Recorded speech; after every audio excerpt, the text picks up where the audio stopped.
In this video, I'm going to show you how you can easily change ISO on your iPhone. Be sure to watch the video to the very end so you don't make any mistakes.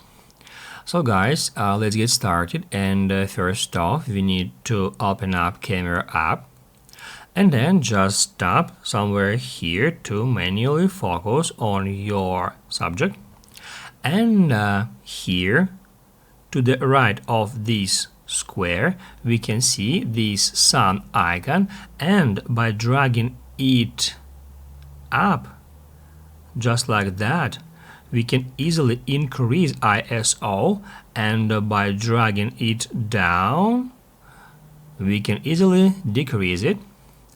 Keep doing this until you are satisfied with the result, and then to take a picture tap right here. Keep in mind that ISO settings are not saved automatically, and as soon as you tap at the screen again they will be automatically reset to automatic, so don't worry about that. Basically guys, that's how it can be easily done, and if this video was helpful for you, don't forget to hit the like button.